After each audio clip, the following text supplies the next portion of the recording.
Hi, my name is Karen, and yesterday I was diagnosed with cancer.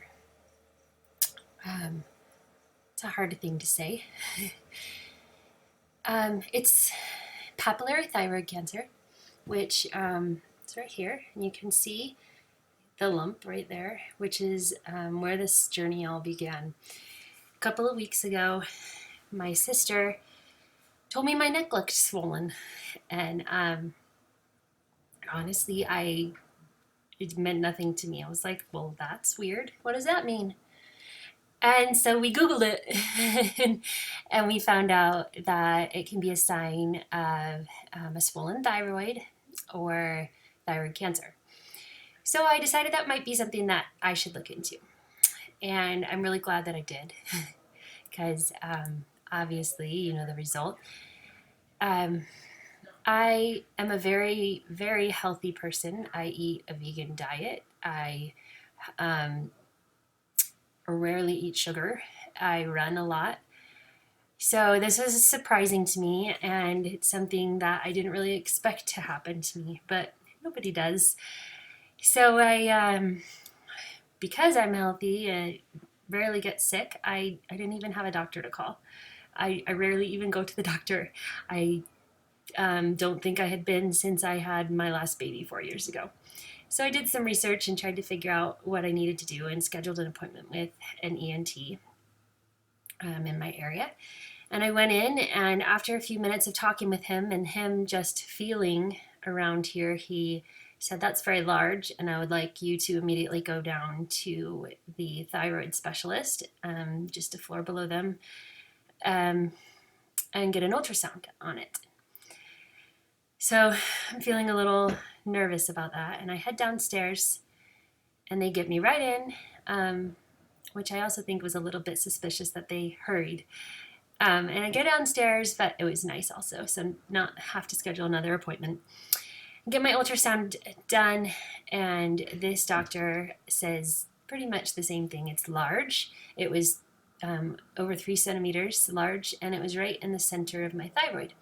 And as he's looking, he says it looks like my thyroid was swollen, which could be a sign of Hashimoto's. And so I was feeling a little nervous about that. He wanted to schedule a biopsy on this lump here, and so I came back a few days later to have the biopsy done, and I also had some blood work done that first day to test my thyroid levels.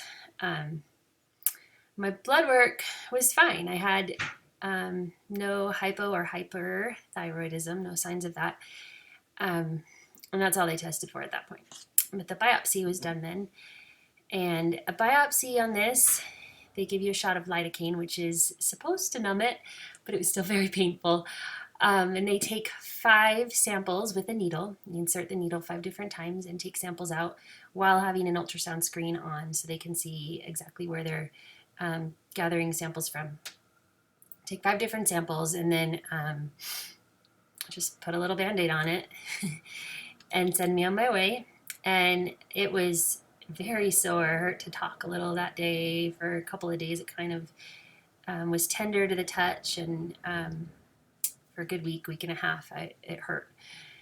And I had to wait 2 weeks to find out the results of that biopsy. Yesterday was that 2 week point. I honestly tried not to do very much research during that time because I didn't want to scare myself. I didn't want to worry too much because the numbers I saw were very slim that it would turn out to be cancerous. And so I was thinking, I'm good. I'm in the clear. No worries. I think it was 5% chance or something like that, and I was one of the lucky ones in that 5%, and it came back as suspicious for papillary cancer. And the oncologist at the thyroid center sent me back upstairs after taking another sample of blood to test my calcium and vitamin D levels, because those are important to know for surgery and for post-surgery. Back upstairs to the ENT to schedule a surgery. The surgery they want to perform is a full thyroidectomy. I think I'm saying that correct. Where they'll remove the entire thyroid as well as the cancerous mass right there in the front. And that's in a month. So my husband did not come with me to that second appointment. He was there for my biopsy, but didn't come to the second one because honestly, we both really thought I was going to be fine. He didn't come, but as soon as I got the news, he rushed right over and canceled the rest of his workday to be there with me. And I was so grateful to have his support there with me. I was very emotional. I am a singer, and one of the side effects of having your thyroid removed is having the nerves of your vocal cord cut. There are two nerves on either side, and one is hairline thin and not really visible.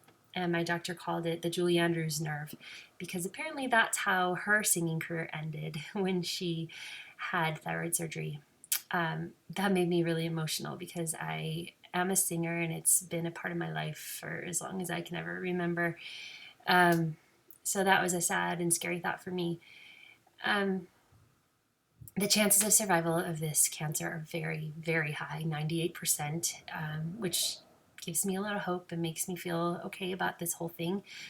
But it's still scary, and I thought it might be cool to just document my journey along the way and share what I'm learning, share how I'm feeling, and maybe it can help someone else out there.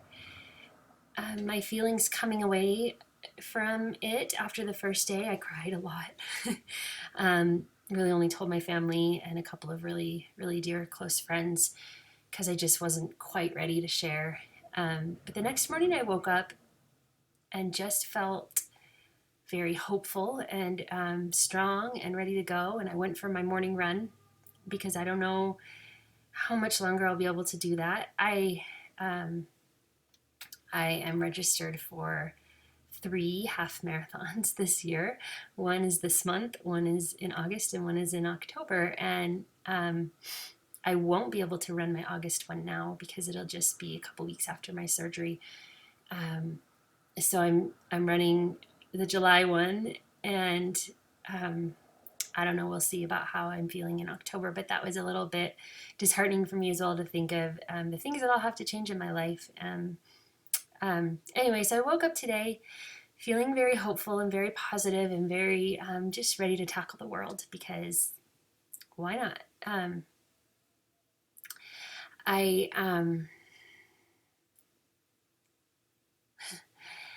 I have a huge network of support and a huge network of friends and family that love me and are jumping in and rallying behind me and showing me how much they care. And I think that that's such a wonderful thing. I know that I'm in good hands. I know they're going to help me with my kids, with my meals, with whatever I might need during these hard weeks that come. And I feel so lucky to have that. I also feel grateful to have discovered this because who knows how long it could have gone before it could have spread or gotten worse. I feel lucky that we discovered it before it was worse than it was. And I feel grateful that it's, as people have said, the easy cancer to get. It's very treatable, it's very curable. And so